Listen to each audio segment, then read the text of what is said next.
Hello everyone, a very good morning, good afternoon, and good evening to all of you. This is your host Vaibhav. In our today's session of Daily Stock, we are going to go into the details of the record profit generated by the UBS group, which posted the highest ever single quarter profit by any major bank, any major financial institution, and this record profit has been achieved after its merger and acquisition of Credit Suisse, which it acquired in the month of March earlier this year. And from that acquisition, it has generated negative goodwill, which has been valued in monetary terms, and that has impacted its quarterly earnings positively. With that being taken into account, we have this record profit for the UBS, and it has also pushed its share price to the record levels. In recent years, the UBS shares were not really doing that good, but now we have 2008 pre-financial crisis highs, and this is happening after its share price at one point in time was even below quarter of those valuations touched way back in 2008, and from there on the UBS has rebounded well, and it has more than quadrupled in last couple of years, and this dream run is continuing in this quarter as well, with this record profit fueling further rally after the release of its quarterly earnings yesterday. So we will see what is its trajectory and how things are shaping up, what its impact is likely to be in near future for the assessment of figuring out the opportunities to trade, to invest in the UBS. So from that point of view, we need to know the fundamental as well as the technical aspects of its earnings and also the share price. Hey, Bright, can you please write in details? Now back to the fundamentals of the UBS. We will consider its presentation. The bank posted its record profit, and we will look into the details. We will go into the fine print of its quarterly earnings to see what is the story behind this upsurge in the share price of the UBS, which is not slowing down, and instead it seems to be gathering pace and continuing to rally higher. There are multiple factors which are having positive impact on the bank's business.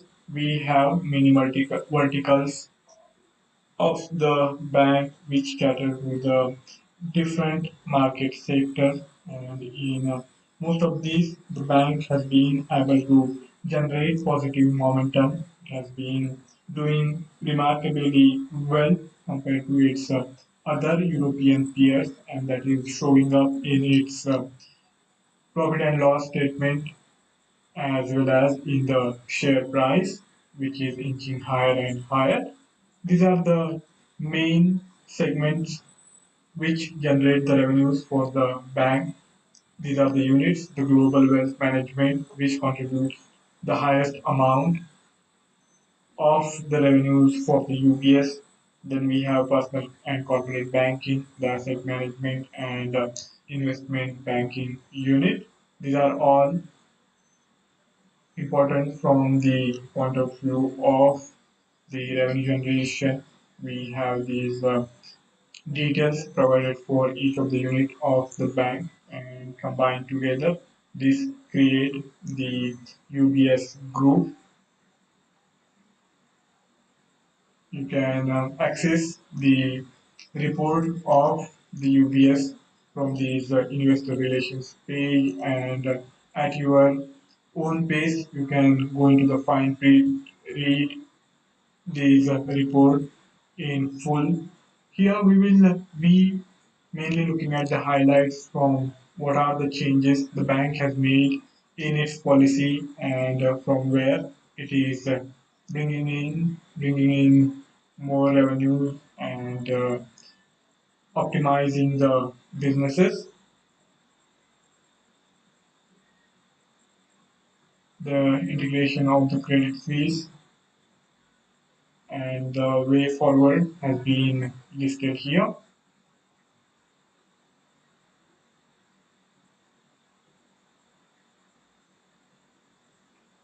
The UBS has also listed the initiatives it is taking to take care of its clients, employees, and the community at large.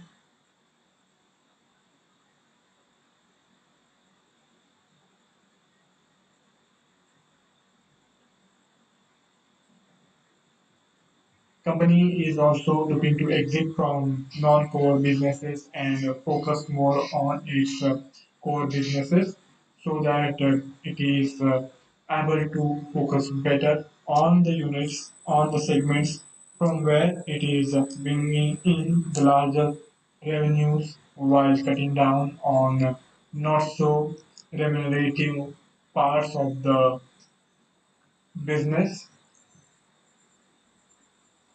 So this has been given in this page. It is also looking to lower the cost of operation as well as funding. Being a bank, it needs to have large pool of funds at its disposal, and to that effect, it is trying to reduce the cost of funds, and while it is also looking at more and more avenues to bring in larger revenues, larger returns for its portfolio.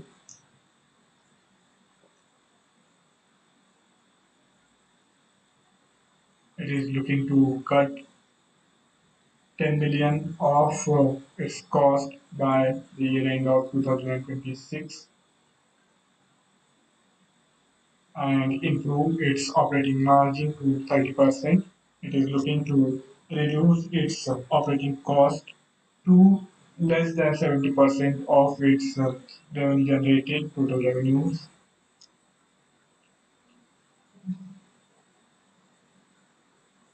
This is the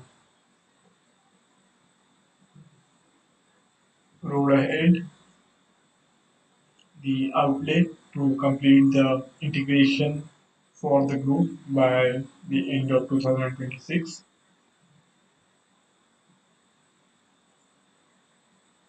Now coming to the quarterly results, the second quarter of 2023 has been a record profit, has been a record quarter for the UBS group, and we will see why is that. This is the breakup of the profit generated by the bank.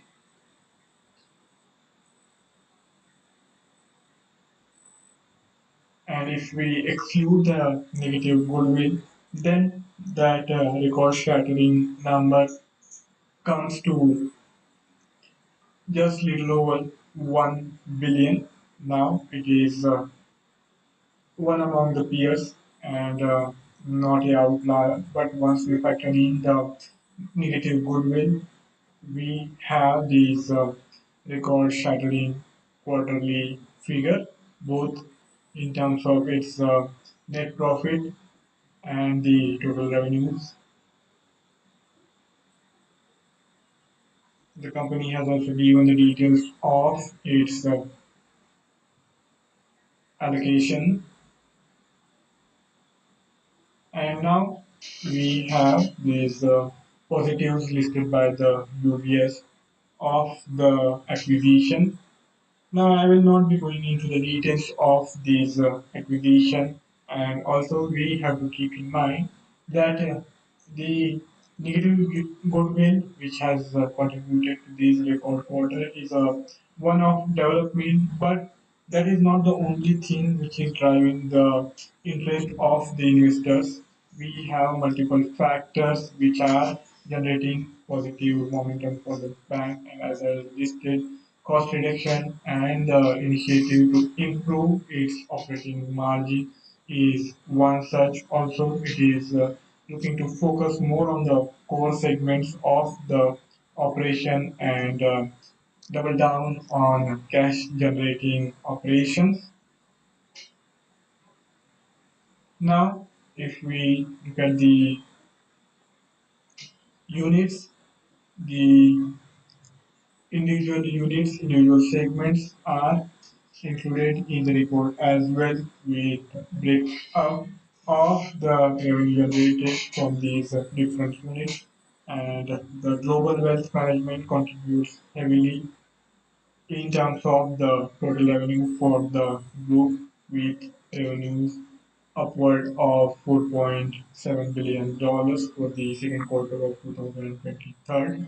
And here the operating expenses is at 76%, the cost to income ratio, which the bank is trying to bring up down to less than 70%. To that end, it is working, but it is still work in progress. And if we look at the prior figures, the first quarter 2023, there the cost to ratio was better. So this quarter, this has not really gotten better, but the intent is clear that it is looking to reduce its operating cost. Now, if you go into the details of the personal and corporate banking, the Swiss unit, here is the breakup with these revenue and the net profit rising with a healthy growth rate. The asset management business, which is a small unit in comparison to the other segments, but still it has also been able to generate quite solid, quite robust growth.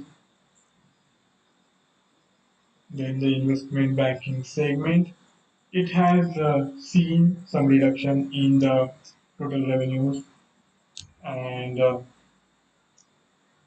this is one segment which has not been bringing in that big profit, but even though the reduction is there in the total profit, but given the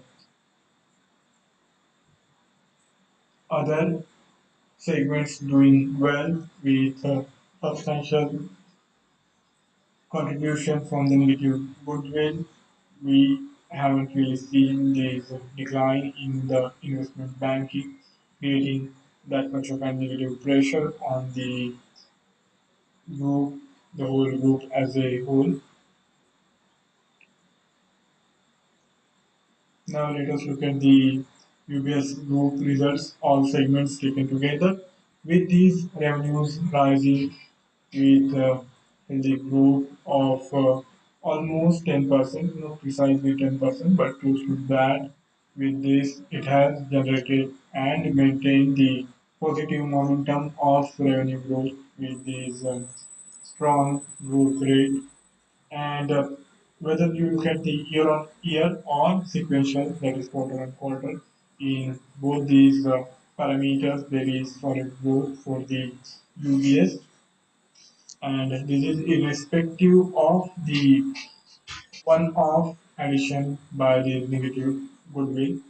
So even apart from this, we have strong growth for the bank's operation, and that is the primary reason driving up the value of the UBS group.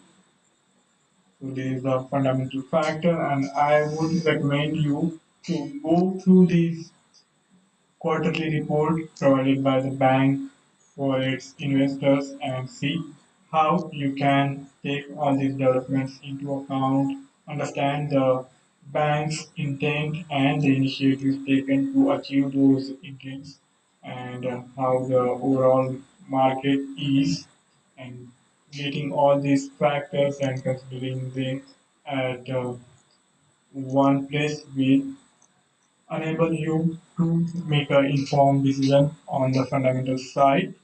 And along with the fundamentals, we also have to look at the technicals because we have to decide even if the company is doing well on the fundamental side, the next question is going to arise when to buy and when to sell. So for that, we have to take the help of technical factors. After considering fundamentals, we also have to consider the technicals and see what is the story, what is happening, and then make the decision whether to buy or to wait it out and allow things to stabilize a bit. So this is the charting of the UBS for last couple of months, where we have seen the UBS share rallying strongly after making this look of little over 17 USD per share, and from there on, it has rallied higher and it has continued to rally higher. So in last 2 to 3 months, it has gained substantial market capitalization, and it is not showing any signs of stopping even on this current juncture after having rallied more than 30% in the last 2 months itself. Now, if we look at its current pricing, the positive notwithstanding, I don't really think now is the time to make fresh buying because most of the positive seems to be factored in. Now, I think it will be better for us to wait it out, allow things to stabilize a bit, and then go for the fresh assessment after the consolidation. So, on this juncture, given its substantial price move, it is not advisable to short it, nor it is advisable to go long in it. Maybe we should leave it alone for the next couple of sessions at the minimum, see how the momentum stabilizes, whether it continues its upward journey or things starts to slow down, and also if it looks to correct, then we will have to look at it from that point of view and be ready for the change of trend as well. So given its substantial rally, I would say that now it's time to wait it out, allow things to stabilize, and watch out for the key price levels. If it continues to rise with occasional highs being made above these immediate swing high, in that case, we will be quite well placed to take the advantage of its strong fundamental. But if things doesn't really look that way, and if it slowly and steadily starts to move lower and lower, then of course we will have to change our intent and maybe even go for some profit booking if you were holding the shares from earlier date, and if you haven't brought in bought in the shares of the UBS earlier, then you would do well to not buy it now and rather look for some shorting opportunities. So depending on the immediate price formation over next couple of days, you will be in a position to make informed decision for yourself. So that's my outlook looking at the fundamentals as well as the technical sides of the UBS group, and taking together the momentum is positive for the UBS, but now that we have already seen substantial price rise, maybe this is not really the time to make fresh bet and rather wait it out for better opportunities to arise. That's all from my side for today's session. If any of you have any query or any idea to share, do write to me the feedback, and I will be more than happy to take the discussion forward. See you next time around. Thank you all for joining in. Have a fabulous weekend.